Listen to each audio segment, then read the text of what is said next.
Free audio post-production by alphonic.com. So when I say risk-reducing double mastectomy, people know what that is, largely because of Angelina. When I said it, people thought I was off my banana boat because it just wasn't a done thing. I'm Dr. Tina Kaiser, and as Leah likes to say, I'm the sciencey one. And I'm Dr. Leah Sherman, and I'm the Cancer Insider. And we're two naturopathic doctors who practice integrative cancer care. But we're not your doctors. This is for education, entertainment, and informational purposes only. Do not apply any of this information without first speaking to your doctor. The views and opinions expressed on this podcast by the hosts and their guests are solely their own. Welcome to the Cancer Pod.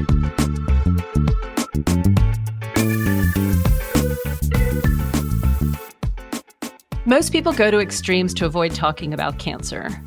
Gila Pfeffer wrote a whole book about it. Writer and humorist Gila Pfeffer is a previvor, a survivor, and a breast cancer prevention advocate. Her award-winning memoir, Nearly Departed: Adventures in Loss, Cancer, and Other Inconveniences, is both hilarious and heartbreaking. It turns the unthinkable into something deeply funny, totally honest, and very hopeful. Gila's writing has appeared in The New York Times, The New Yorker, Oprah Daily, Today.com, and McSweeney's. Her Instagram series, Feel It on the First, uses cheeky photos to remind women to prioritize their breast health and do their monthly self-checks. From her experience as a BRCA1 gene mutation carrier, she's become passionate about genetic testing and risk profile assessment. She's a mom to 4 grown and flown kids who reluctantly admit she's cool. She lives in New York City and London, and she is here with me today. Gila, welcome to the Cancer Pod. Thank you so much for having me. That was the best intro I've ever had in my whole entire life.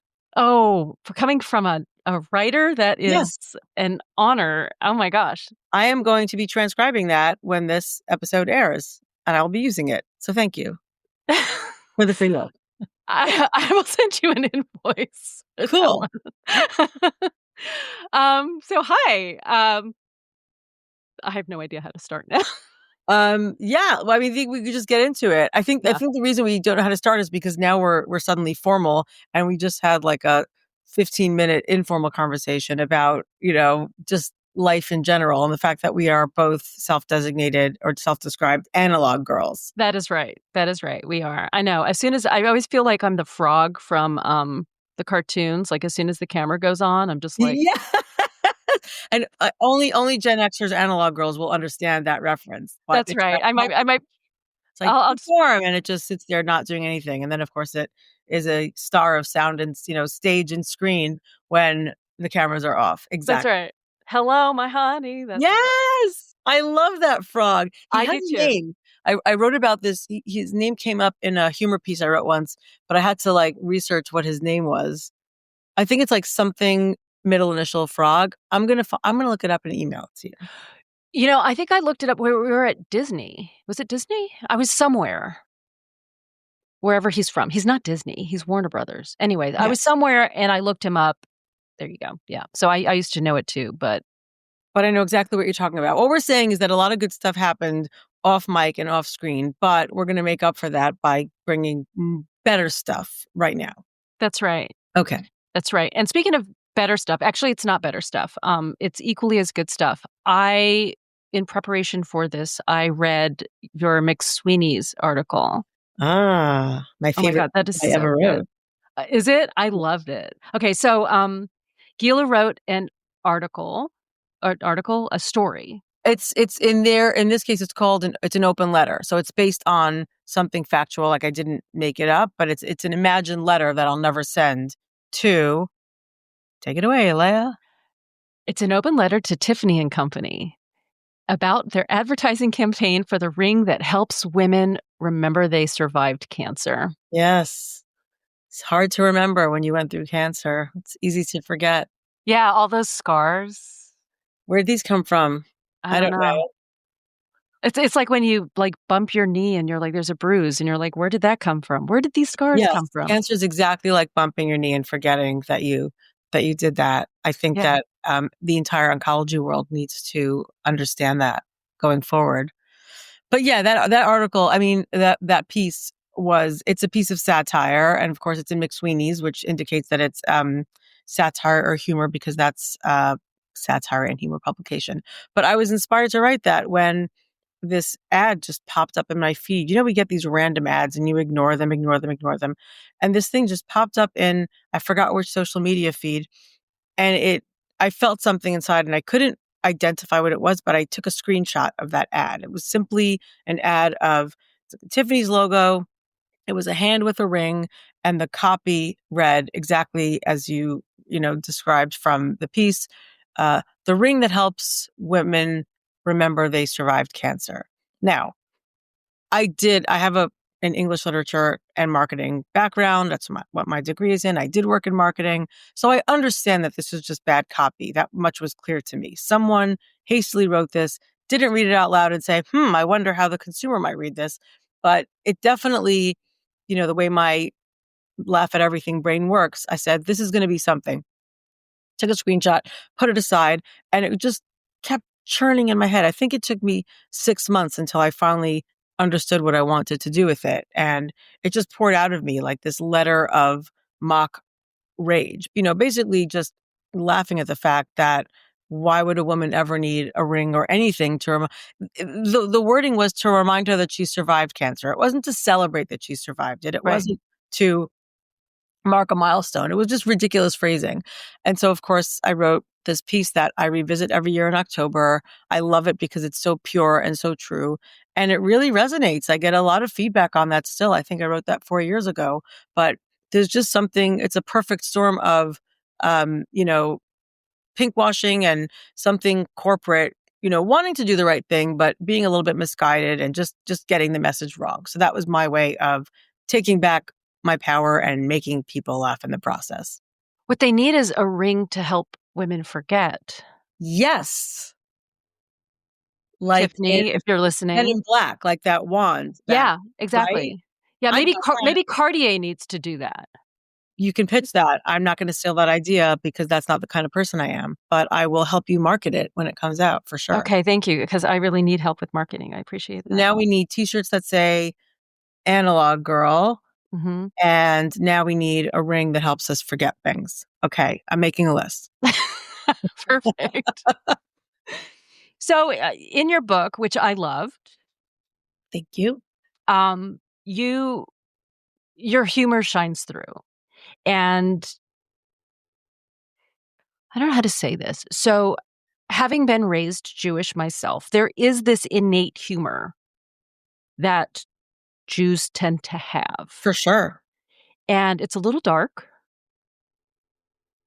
That's how we roll. It's how we roll. And so I was cracking up reading your book, but I know that some people, like when I make jokes, like they don't know how to react. Like, were you afraid people wouldn't know how to react to a book about cancer being funny? That's such an interesting question. And for all the interviews I've done, no one's ever asked me that before. So give me a second to think about it. Okay. I think that I was not afraid of that, but I was aware that that might be the case with some readers. I'm very aware of the fact and remind other people of the fact that different people process adversity and challenge and grief and trauma differently. So while my go-to and my whole family's go-to technique and tactic is humor, other people feel that that could be irreverent or, inappropriate. I wasn't worried about it because I worked really hard and really long on the title and the subtitle. And my hope was to convey that this is a book about difficult things written with a lot of humor. But I am very conscious of the fact that there are women who are going through or have been through breast cancer who, may see things differently. I've had women reach out and say, hey, I really want to read your book, but I'm in the throes of it now. I can't read it right now. It's on my night table and I'll get back to it. And they have written to me a year later to say, I read it after the fact and thank you for making me laugh. It was great. I worked really hard with my editor to get the tone and the balance right. Meaning, I didn't want to be too flip, like cancer, lol, am I right? Because that's not the kind of humor I'm going for. Like, I'm not brushing it off. This is very serious. My mother died of cancer. Her mother died of cancer. My father died of cancer. Like, that's not funny. But I can't change that fact pattern. What I can manage and control is my reaction to it. And so I worked hard to balance the tone between poignant and serious and respectful, and also humorous. So the type of humor that I aim for, and I hope I achieve this, and based on the feedback I've gotten, I think I have, is you're kind of taken on this journey, and it's measured. If I had to rip out all the pages and make a pile of serious and funny or lighthearted, I like to think that the piles would be equal. So while I wasn't using like a measuring cup to do that, I was aware of when things were getting too heavy or aware when things were getting too light. And I think that in doing that, the book's been out over a year now. I think that what I have achieved is the people looking for humor got what they wanted. The people looking for, a somber, serious tone got what they wanted. And each group also got maybe a piece of the other category that they didn't know that they were looking for. How's that for an impromptu answer? Yeah. I was not posed earlier. Yeah, I did not prep you on these questions, obviously. Nope. Because there are parts that are very serious. The first one that comes to mind is when your mom, the way she told you that she had cancer, Yeah. is, it's borderline absurd. Yeah, the truth is definitely more entertaining and funnier and sometimes more heartbreaking than fiction. And that's kind of where the book opens. After I get through the prologue of doing my favorite thing, which is filling out intake forms at doctor's offices, the book opens when I'm 18 and about to board a plane to Israel for a second year of a second gap year of study. And, of course, I don't address ages 0 to 18, where I take you through my, teenagehood and why I was so excited to get out of the house and spread my wings and, new life, who dis. And essentially, as I'm about to board the plane after this whole goodbye with my family, I'm the oldest of 5 kids. My siblings were there. My dad was there. And then my dad leaves to take the other kids back to the car. And my mom, who in retrospect, when I was thinking about it and I was trying to recall the moment in writing the book, I was remembering and noticing how, you can tell when someone's got something on their mind, and she was just being more agitated or more shifty than would be typical. And as I'm getting ready to board, she blurts out, "I think I might have breast cancer." Now, in my mind, this is going back 30 plus, no more. She's gone 31 years. So we're talking about 33 or 34 years ago. Obviously, our memories shift and warp. And I'm thinking she held a megaphone up and the whole airport heard it. That probably didn't happen, but we were far away enough that she would have had to have said it loudly enough that, it was quite a public display. And I understand now, after years of thinking about it and becoming a mom myself, that she was just in anguish and, she was in pain, and she didn't know the right moment to tell me, and probably wanted to pull me aside so many times before that moment, but that's when it came out. So for me as a writer, that became, a really thrilling and interesting opening for a memoir. And I think said a lot about, my reaction was, I looked at her, didn't know what to say, turned on my heel and just boarded the plane. And that was an opportunity for me to tell a story where you get a sense of my mom's turbulent mindset and her inability, for reasons that become clear later in the book, to know how to approach this horrible news that she may or may not be having to face, and my 18-year-old's instinct to, not like in the movies, drop my bags and say, I'm not getting on that plane. I'm going to stay and take care of you. That's the Hollywood moment. And I didn't do that. And that was hard to write. I had to paint a very honest and unflattering picture of myself. So when people say, what was the hardest part writing this book? They assume I'm going to say, oh, revisiting all the painful memories. And it wasn't, because I processed those. It was having to show the imperfect, flawed part of my younger self who was doing her best. And so, the way she told me, and even the way we spoke about it in the 2 years afterward where she was going through treatment, and the way my household just, all the tough times we went through, not only with her being sick and, from the cancer, but from the treatment, and the financial difficulties we had, which of course fed even more into how bad things were. It very much informed my choices many years later in terms of how I related to my kids and how much I wanted to shield them. They were much younger than I was at the time that my mom was diagnosed. But, the book is kind of like a mirror image. It's in two parts. The first half is, this is what happened to me in my life and how I lost my parents and how they dealt with their medical issues and their communication. And the second half is my response to that. It's me empowering myself to make other choices. Even though I was facing the same type of challenges, almost literally, I very much took what happened. My experience with them made me sort of flip the way I dealt with it. And, in the end of the book, I thank her for that. I thank her, wherever she is. I hope she can see what I've written, but I thank her for everything that she did and went through, and our interactions, for better or for worse, allowed me to make what I think are better decisions. One thing that you did different was not sharing with your very young children what you were going through. And then by the end of the book, things, I don't want to give it away. Yeah.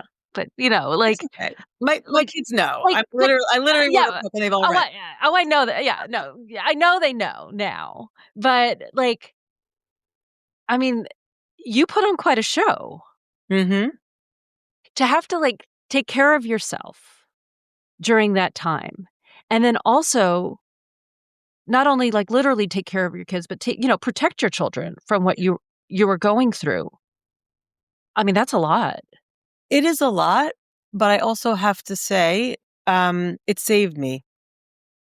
And what I mean by that is, at the time of we haven't even addressed, and I think it's important here for me to say that my breast cancer was not your sort of classic, I found a lump, I went to check it out, we biopsied it, it's cancer. And it wasn't, I was in the changing room trying on a bathing suit and I saw a shadow or a sliver and I went to my doctor. It was me being very aware of my family history.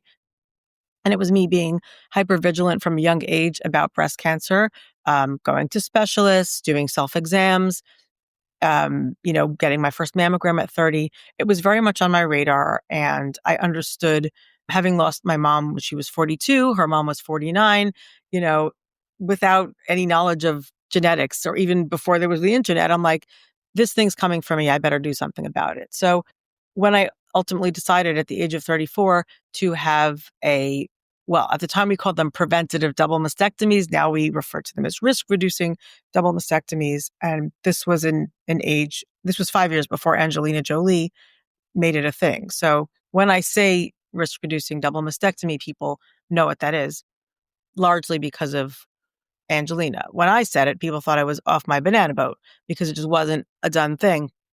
And, that coming, and I'm sorry for the longer answer to your shorter question, but I think it's important to set up the fact that when I chose to undergo this, very invasive surgery with a reconstruction from my stomach, fat, and muscle, it was going to keep me out of commission for about 6 weeks.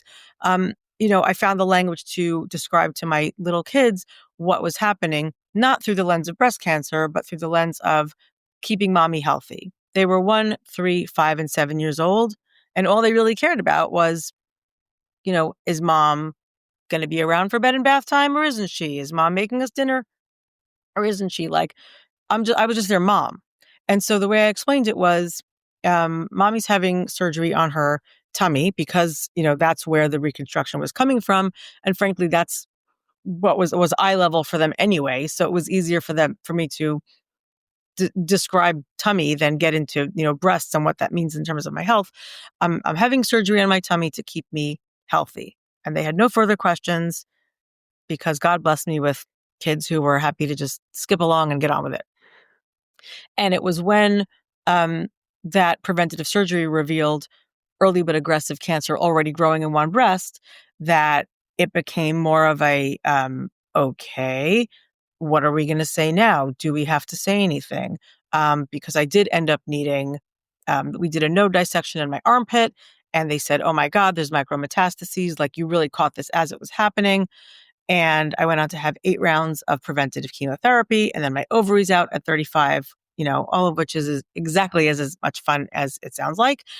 But in terms of protecting them, of course, I had my own experience with my mom very much baked into my DNA, where I every instinct in me was, how do I shield my kids from this? How do I prevent them from feeling the feelings that come along with knowing that your mom is sick? I wasn't sick. I had already had the cancer taken out, and all of the treatment afterward was very much preventative. So I didn't feel good about having to, there's, probably lots of books where they tell you how to talk to kids about, using kid-friendly language about scans and what we're looking for and all the difficult conversations. And I thought, I don't have to have those conversations.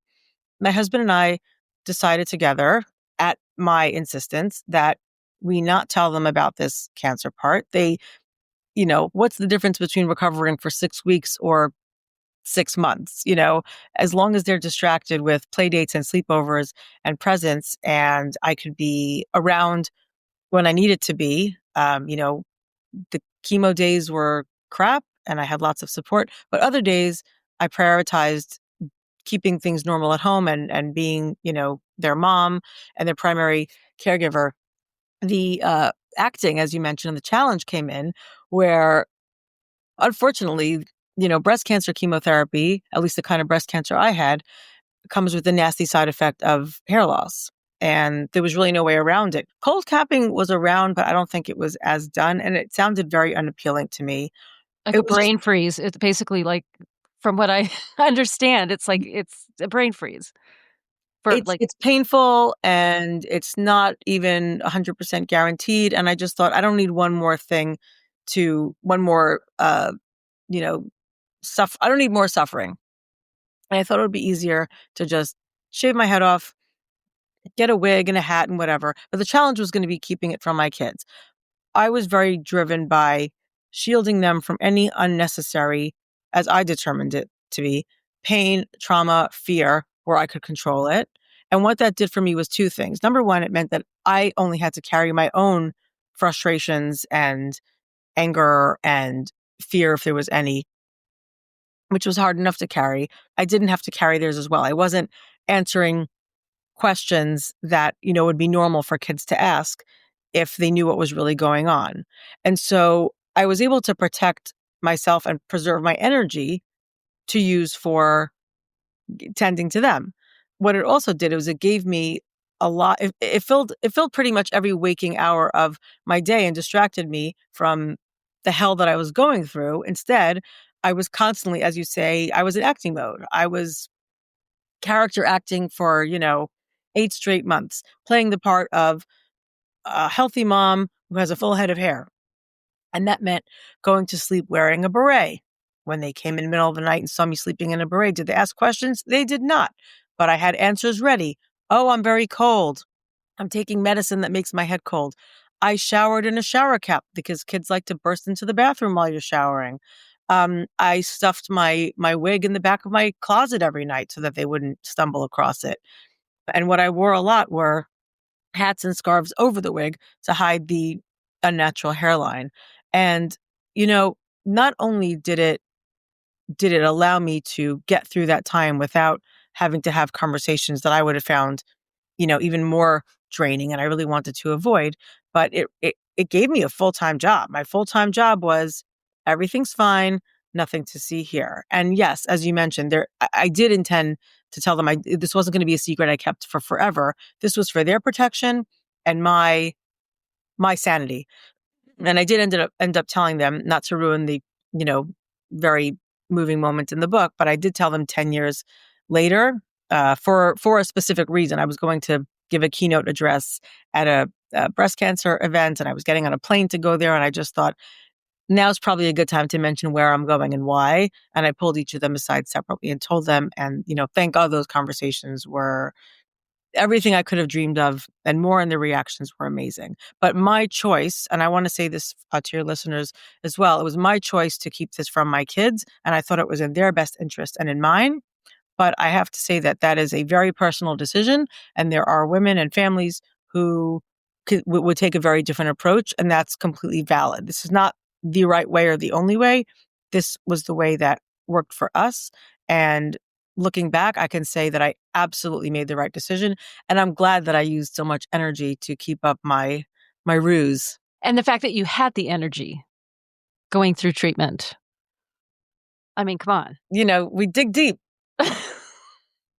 Yeah. Listen, I had the energy because the flip side of that would have been that energy would have been expended otherwise on answering questions and maybe, holding their fears and worries. Right. Anyone who's a parent out there knows that we already carry our kids' worries and fears with us. It was less exhausting to be constantly aware of my appearance. And that included filling in my eyebrows, wearing eyeliner for the lash line. It took a lot less energy than it would have to carry their fear, worry, and concern around what's going on with mom. Yeah, I can absolutely see that.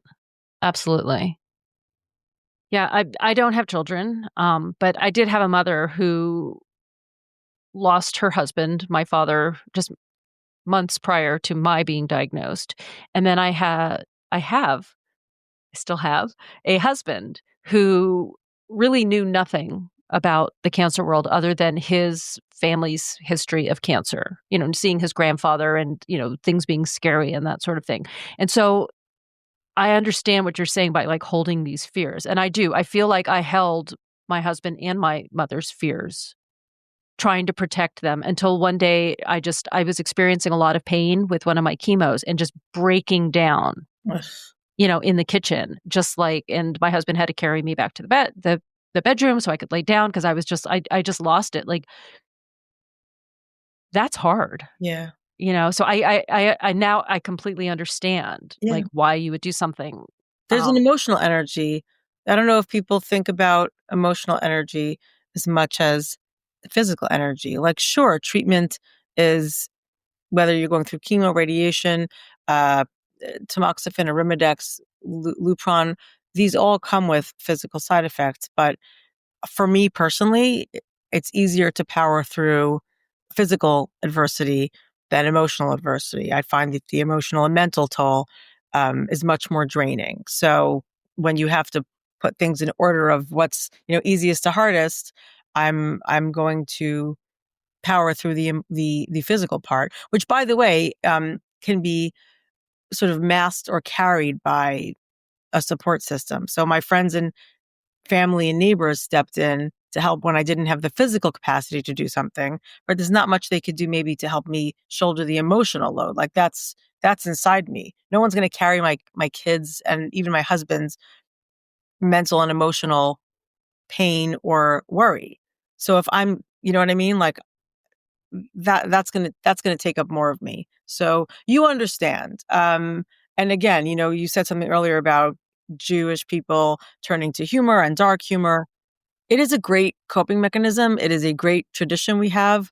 I know Viktor Frankl writes about that in Man's Search for Meaning, which I don't know if anyone's read that, but he's writing about his experience in the concentration camps during the Holocaust, not about the camps themselves, but about what allowed people to go on, what gave these people 4 of whom were my grandparents, all of whom survived the concentration camps, all of whom had, a number tattooed on their arm.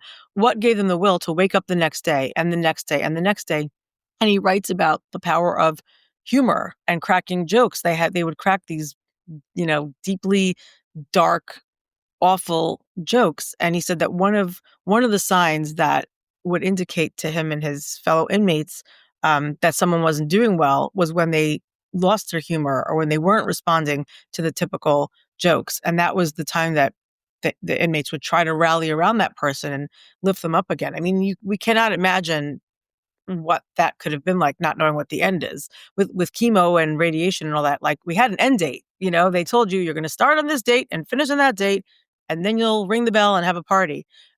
So humor is very important. It's paramount to survival for me on a micro, but for our people on a macro, for everyone, really, I think. Yeah.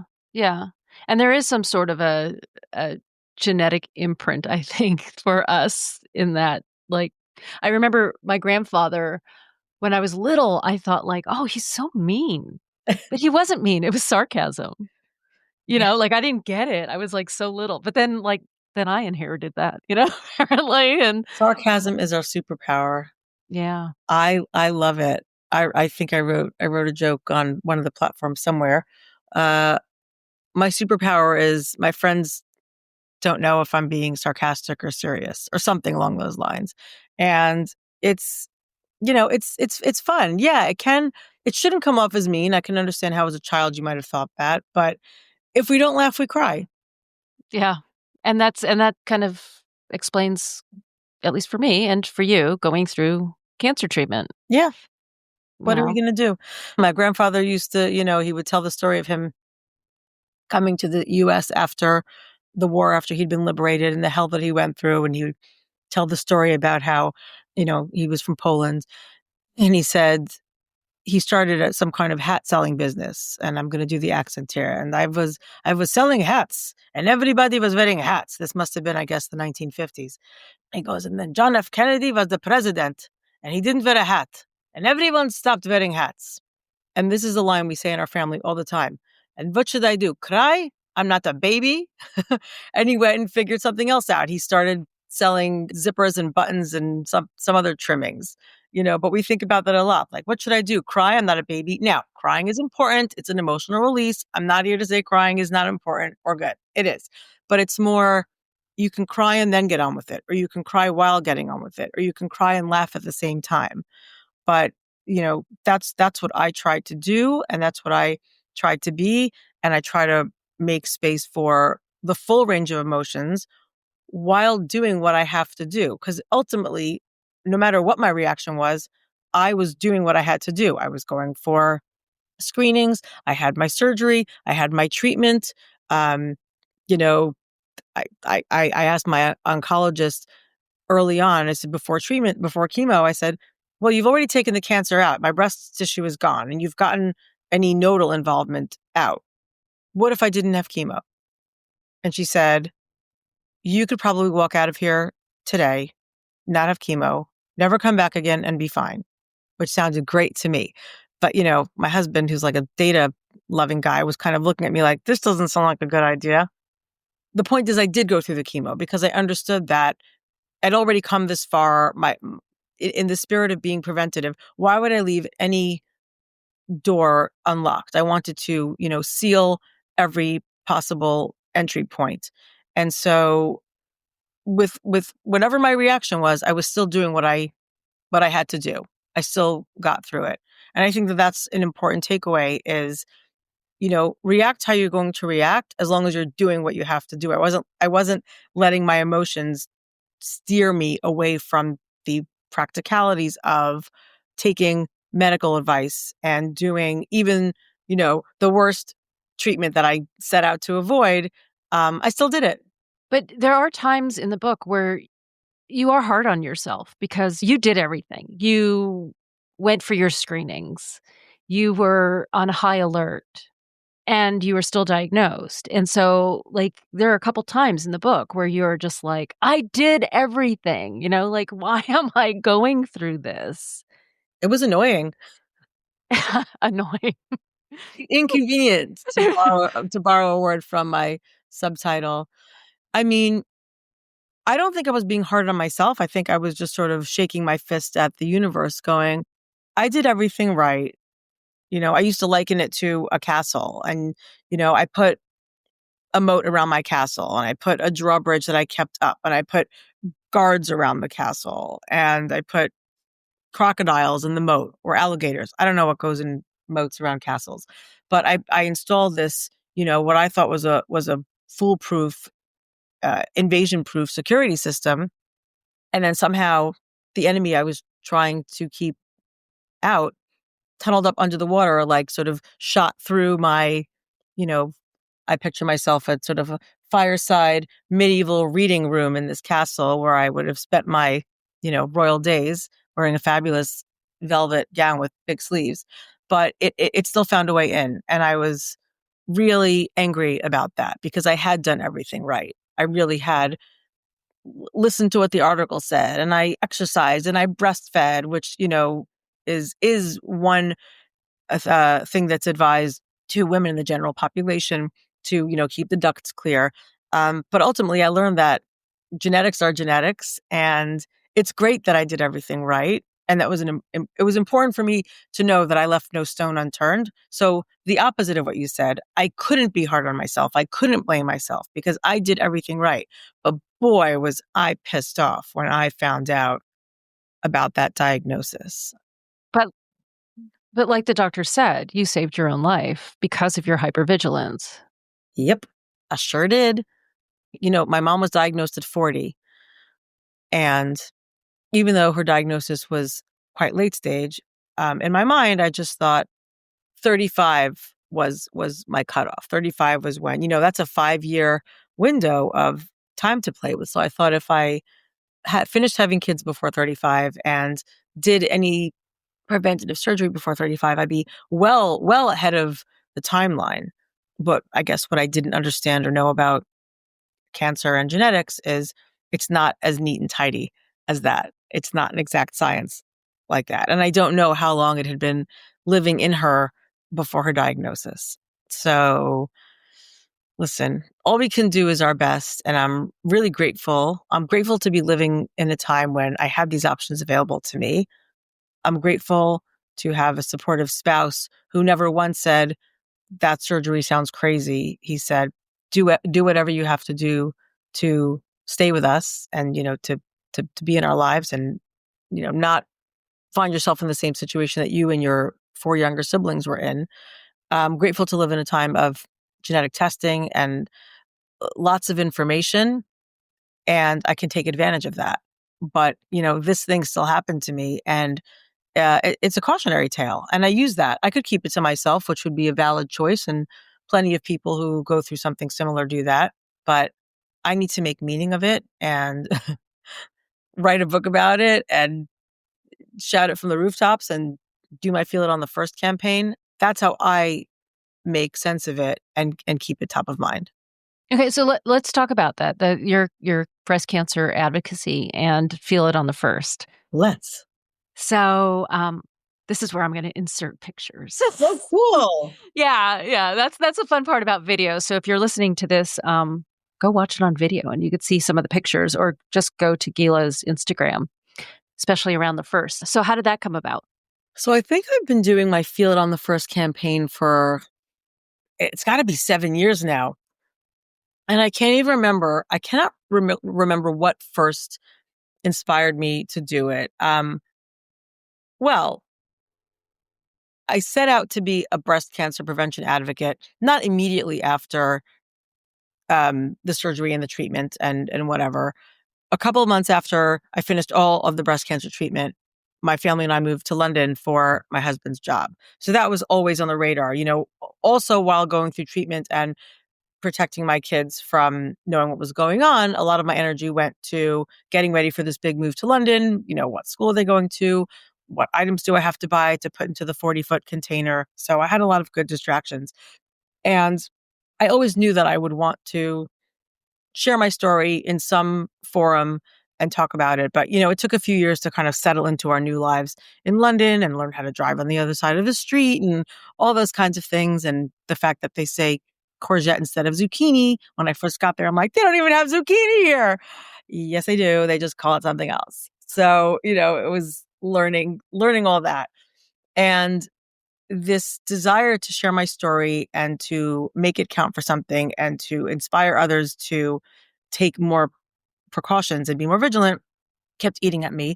What I did do was I was from day one involved with an organization called sharsheret.org, and that means chain or link in Hebrew. I'd gone to high school with the founder who, unfortunately, we just marked the 10-year anniversary of her passing, but she started this organization which supported young women in the fight against breast cancer, specifically young, because a lot of the organizations out there at the time focused on women in their 60s and 70s, and women in their 20s, 30s, and 40s have a very different set of needs when it comes to breast cancer support. So I was involved as a volunteer. So in that sense, like I wasn't out there. I didn't have a story to tell yet other than that my mom and her mom had died. So I knew it mattered to me. But when I was getting ready for surgery, I leaned on them for support. They're called Sharsheret because their core program is a link program where they'll pair you up with somebody who's been through something similar to you and has come out the other side. Similar to you, meaning your age bracket, your where you are in life. I was a young mom of 4, and so I wanted to speak to somebody who was sort of young and a parent and understood those particular needs. If you're 38 and single, you don't want to speak to somebody who's like me necessarily because the practical implications are different. So I leaned on them for that. And I think that, as my story kept changing, I needed a different kind of support from them. But eventually, down the line, I was invited along with one of my sisters to speak at their annual fundraiser. And by then, I'd become comfortable with telling my story, the story of I did everything right. I was preventative. I had screening. I knew my family history. I had genetic testing and found I was BRCA1 positive. I had a preventative surgery, and I saved my own life in doing that. That was kind of the story. And I think it was around that time that I started writing more publicly. I started a blog, which is now defunct. Don't even worry about it. And I just knew that I wanted to start connecting with an audience beyond my immediate community and circle. So when I finally started a public Instagram account, which now is at Gila Pfeffer, I don't even remember where I thought of the phrase "feel it on the first." I did not invent that hashtag because when I went to use the hashtag, it was already there. It was not very populated at the time. But so I want to be clear that I did not, can't take credit for inventing it, but I sure do lean into it. And I just started posting a photo every first of the month of me holding up 2 spherical-ish objects to my chest. The idea being that every month, Gila Pfeffer shows up holding 2 basketballs or 2 lemons or 2 dreidels for Hanukkah or 2 donuts. 1 year, 2 years ago, I was in Miami Beach and I gathered sand into 2 big mounds in front of me, and I laid down in front of them and hugged them to my chest and made my daughter take a picture. I haven't run out of ideas yet, but I've never repeated an image. And the idea was that I would use humor, tongue-in-cheek, something that brings the temperature down when it comes to talking about breast cancer with the hashtag "feel it on the first." And I use it as an opportunity to remind women to not only do a self-exam every month, which is very important, but to see where they are in the screening process. I have a friend who called me a couple of weeks ago to say, "Oh my God, I think they found something in my mammogram," and I could kick myself because I thought I was on schedule for my mammograms, but I realized I skipped a year, right? So time moves very quickly, and it's very easy to think that you had your screening last year when, oops, it's been 3 years. So in these monthly reminders, I say, have you spoken to your doctor? When was your last screening? What kind of screening do you need?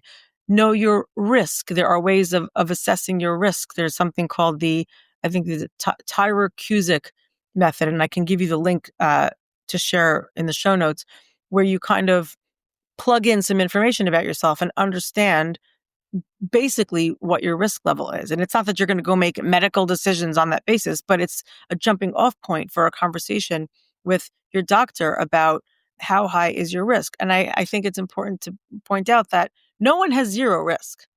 You know, anyone with breasts is at risk for breast cancer, family history or not, genetics or not. This friend who called me had no family history, no genetics. She's actually, so in the process of finding out right now, I don't even know how that story ends actually, but she knew to turn to me for support because I'm the breast cancer lady and I'm always going to say the right thing and not say the wrong thing. But Feel It on the First is a campaign that I run on the first, but also throughout the rest of the month, which is a fun and not scary way of remembering to prioritize breast health. And I have to say that over the years, I've thought, oh, people are probably tired of seeing these posts. Maybe I'll just stop, end this thing.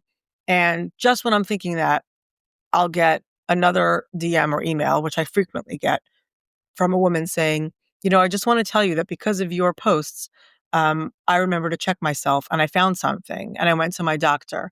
And often they'll say, and it turned out to be nothing. Amazing. But sometimes they'll say, it turned out to be something and we're waiting for results. And I encourage them to, I don't know who these people are, but please follow up with me and let me know how that turned out. And they will always write back and either say, thank God it was nothing. It was, we were worried, but now it's nothing. Or they'll say, guess what? We caught it early. I'm going to have chemo. Here's a picture of me going to surgery. Here's a selfie of me in my gown. And it's amazing how they're coming to me from a place of empowerment. They're not saying, oh my God, I'm freaking out. They're saying, because of your posts, I checked myself. We found something earlier and now we're treating it. And while I'm not Angelina Jolie and I'm not reaching people in their millions, one person at a time is plenty for me, because there's a Jewish concept of when you save one life, you save a whole world. And if sharing my story or a hilarious picture of me holding up two, steering wheels or bicycle tires, I'll use anything as a prop. There's pumpkins all over New York. I stop, I pick them up, I make some stranger on the street take a picture of me. I don't care, because it gets people thinking about, breast cancer more than they would otherwise. And I'm really proud of that advocacy work.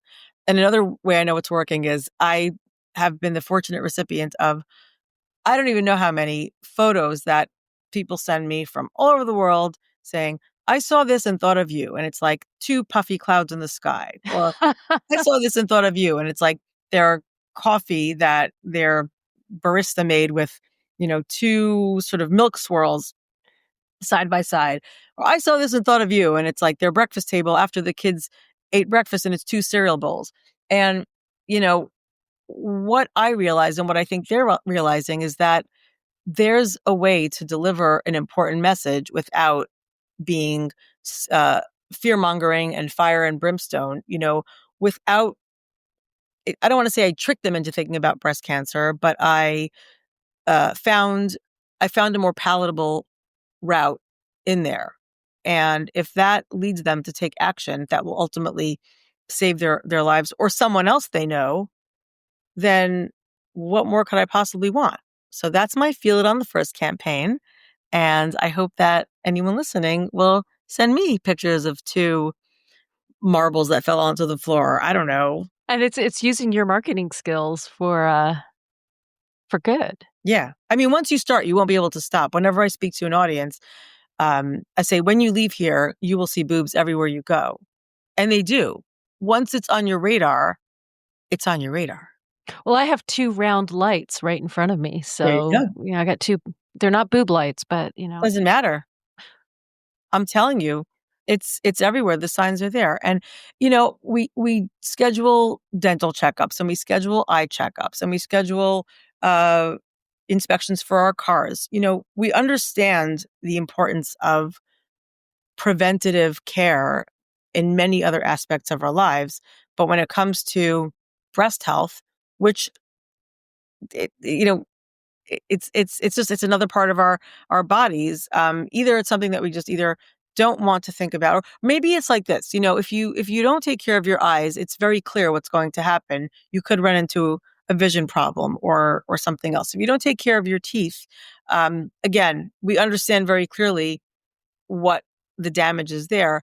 I think with other parts of the body and other organs, maybe we're not thinking of the immediate backlash to what happens if we don't stay on top of it. Well, I think a lot of people, and myself included, even though I had worked in oncology, is that thought of, well, I don't have breast cancer in my family. Yeah. Like, let's skip. Or the misconceptions that, oh, mammograms cause breast cancer. Or, Oh, that's just not true. yeah, but that's still out there. Being on social media is just, it's a nightmare because you see all of this. Yeah. But then I also see women saying, I'm going in for my first mammogram and I'm afraid it's going to be painful. So there is that around, that fear of, is it going to hurt? Is it going to cause whatever, myth is out there, so there is a lot around it. And I think it's just dispelling those myths. And it can be painful. What I usually do is I comment and I'm like, try avoiding coffee for a few days before your mammogram to kind of that might help with the discomfort. And then you see women posting in response, well, it's a lot more painful, breast cancer treatment. Right. But that's hard for somebody to wrap their head around as well. Yeah, but I say, for people who don't want to know what their family history is and don't want to ask if anyone in the family had breast cancer or even do genetic testing to find out if they have a predisposition to breast cancer, to those who say they don't want to know, I say, well, it may be scary to know, but it's a lot scarier not to know, because whatever's there is there, whether you're choosing to find it or not. And the question is, are you going to find it before it finds you? And, the best option would be to be able to eliminate it, from our landscape altogether. But currently that's not the situation. What is the situation is that there's a ton of good research out there. There have been tremendous strides in treatment and dealing with side effects of treatment. I know that even in terms of mammography, I don't think it's available yet, but I've read that there is something in the works around a different type of mammogram that doesn't squash your boobs between two plates. It's something that happens fairly quickly and with some other kind of device that has the same capabilities as a mammogram. And again, it's not available yet. And I turn to reliable experts. Like I have a friend named Dr. Eleonora Toplinsky. Do you know her? I follow her. I don't know her, but yeah. She's amazing. She is quick to respond to any, new headlines in the breast cancer space, in the gynecological cancer space. She's a gynecological oncologist. She's got a cool book coming out next year called Beyond the Pink. I read a manuscript. It's phenomenal. And it's important for people to turn to reliable sources like that. Dr. Robin Roth, she goes by the Booby Docs. And as you say, there's so much misinformation out there that identifying the reliable sources is key. And I've just given you two. And turning to these sources for information. And ultimately, the best weapon in our arsenal still today in 2025, when it comes to fighting breast cancer, is early detection. And the only way you're going to early detect is to be detecting to begin with. There's no workaround around that. Thank you for coming to my TED Talk. Well, thank you for coming to my podcast. Look, I'm passionate about this and I can talk about it all day, and I'm very responsive to anyone who reaches out to me via the many channels through which you can reach out to me, because I do care a lot, and I do love when people have a better outcome than I have. And by better, I mean you got ahead of it and didn't have to endure all the stuff that I endured afterward because you were preventative. That makes me happy. That was the case for my sisters, by the way. I have 3 younger sisters, and at the time that I decided to do genetic testing, 2005, and then subsequently my preventative surgery in 2008, they were all really supportive, help you with the kids, whatever you need, rah, rah, good for you. That sounds over the top, and we wouldn't do that personally. Like, that sounds a bit extreme. They were in their 20s, and one was a teenager at the time. After my diagnosis came back, they all ran to get genetic testing. And 2 of them, the ones in their 20s, found that they also were positive for a BRCA mutation. They went on to have preventative mastectomies themselves, which came back, thank God, clear. The pathology was clear. The youngest one is not positive for that or the many other genes that have been identified since I had my testing. So the point is that not only did I save my own life, but I like to think that I had a hand in saving theirs too.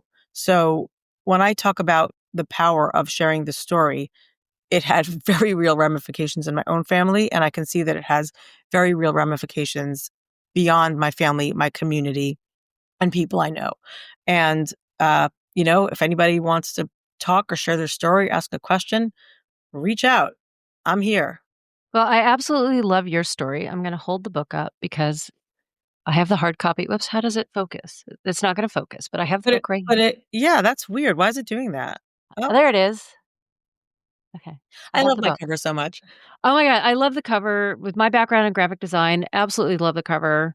It's very eye-catching and the title and everything. But I so rarely read books unless it's for the podcast to prepare. I feel like I know your family. Like, I really love this book and everybody needs to go out and to buy it.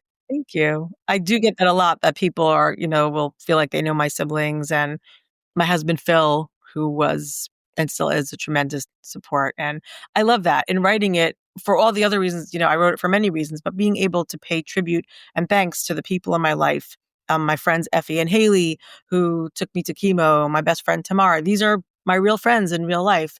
And it was a chance for me to publicly thank them and acknowledge how much they did for me, how much my community did for me. So thank you for saying that. That means that I did a good job. Yeah. And it is so obvious that you had and have a wonderful community and a wonderful support system. Thank you so much for joining me on the podcast. Is there anything else that you want to add or to promote? Do you have anything else coming up? Nothing. I mean, follow, get in the field on the first situation. Find me on Instagram. I am working on writing on my Substack more now that the book is sort of taking on a life of its own.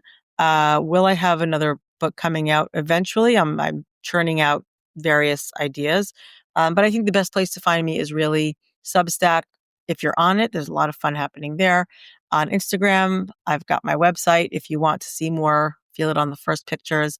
And Leah, I just want to thank you so much for having me on this podcast. I know we connected a while ago and it was a long time in the making getting together, but it feels like this is the exact right moment. And you're one of these people that I could probably talk to for 4 more hours, but nobody wants to hear us do that. So well, maybe they don't. Let's keep going. No. Yeah. No, but really, thank you. And I think your show is wonderful. I've listened to a bunch of episodes and I think that what you're doing is tremendous and very much in line with what I'm doing, which is, making information about cancer accessible and not scary and empowering. So thank you for the work that you do too. Thanks for listening to the Cancer Pod. Remember to subscribe, review, and rate us wherever you get your podcasts. Follow us on social media for updates. And as always, this is not medical advice. These are our opinions. Talk to your doctor before changing anything related to your treatment plan. The Cancer Pod is hosted by me, Dr. Leah Sherman, and by Dr. Tina Kaiser. Music is by Kevin MacLeod. See you next time.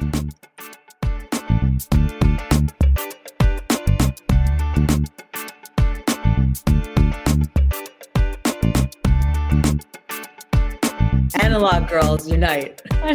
That's our motto. I'm so making a t-shirt, I'm telling you.